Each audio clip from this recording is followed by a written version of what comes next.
Seth, I want to get your impression of the information we're getting now. You know, I'm reminded of something that my father said growing up as a kid, which is, oh, what a tangled web we weave when first we practice to deceive, right? And I think that's coming to light. Listen, eventually the truth comes out. If you don't want to have to remember what you said, just tell the truth because it doesn't change. And you're seeing this movement within the establishment, I think, in D.C., who were hell-bent on Trump not getting into the White House. And once he did, they were trying to have some what they called insurance policies. And certainly those will come to light, and they are now. And it'll be interesting to see how this continues to play out. All right, we're going to take a break, continue our conversation after this. And by the way, folks, wanted to remind you of the book Blitz, written by our good friend David Horowitz. President Trump even tweeted it was the hottest book of 2020 of the election season. It's now 10 weeks on the New York Times bestseller list, and it's #1 on Amazon. Don't want to miss it. Get Blitz at bookstores everywhere. Coming up, back with more of American Agenda after this.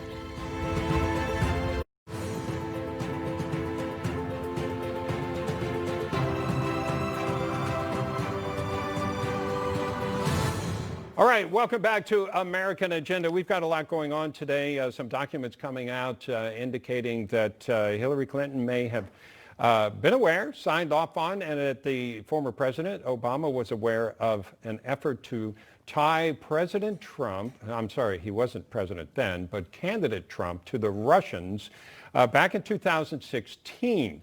And I wanted to bring in Inez Stepman. She's senior policy analyst, Independent Women's Voice.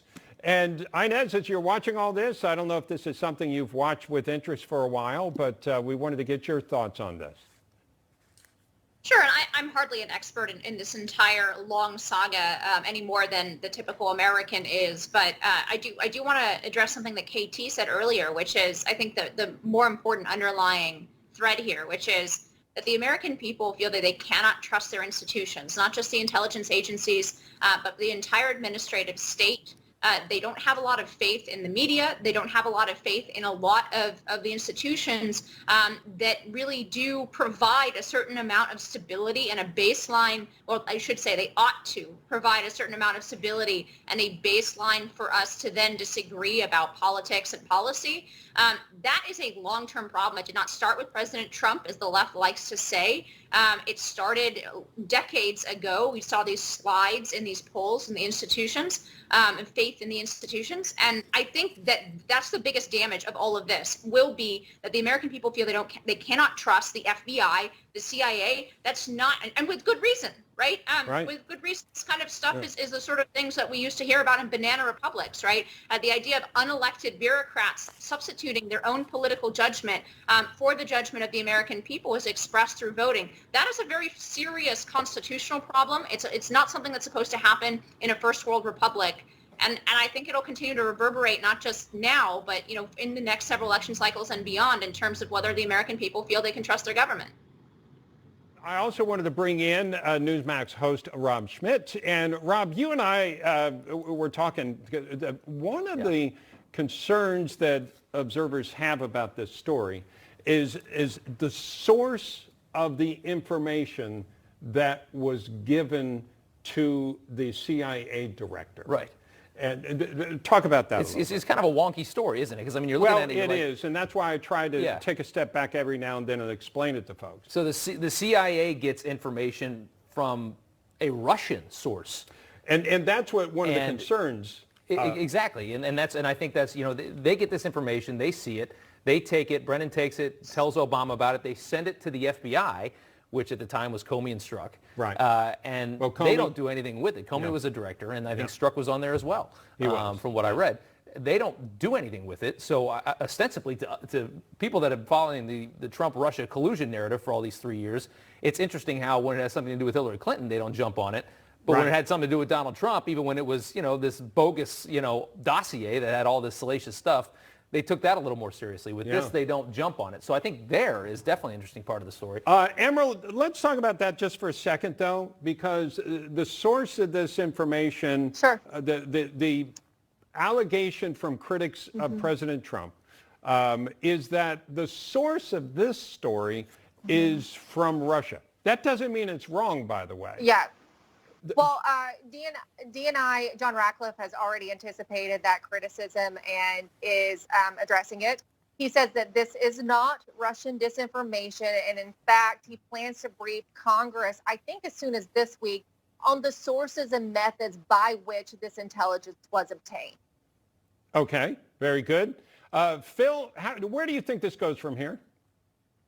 Well, I don't know. It's before the election, probably nowhere. I don't see that they're going to do anything to upset this whole political apple cart because the intelligence agencies are supposedly really scared of being an influence on the election, although they are unwittingly because they do stupid things and then try to cover them up. Well, that's ironic also considering what James Comey did 10 days before the election last time. That's right. Kind of ironic. But you think they want to keep their noses out of it, but I guess I'm wondering if this is the October surprise that would favor President Trump because it can put the whole Russian collusion effort in a different perspective. Well, that's the interesting thing about this. It is not a surprise. Not anybody who's been watching this. We knew Hillary was behind this. This is just confirmation. And this is something that the FBI should have been investigating 4 years ago, but they didn't do their job. So we knew Hillary was behind it because she paid for the Steele dossier. So to have this information come out now and say Hillary was behind the Steele dossier is something that we've known since the get-go. It's just that the FBI refused to investigate it. That's the big bombshell here. So it's not really that big of a news event other than it shows how inept or how conspiratorial the FBI was in trying to get Hillary Clinton elected and not getting Donald Trump elected. Yeah, and the thing that strikes me, Seth, that this didn't stop after the election. I mean, then James Comey went after Michael Flynn, and we know that story's gone on forever, it seems. Well, that's absolutely right. And I think Inez makes a great point when she says that the American electorate they just don't know who to trust anymore. And to Phil's point, I mean, those of us that have been watching this may know this, but the vast majority of Americans don't because they listen to mainstream media. And you can rest assured that they're going to bury this in the news cycle. While this may be old news, it's going to be new news to new people if they're able to hear it.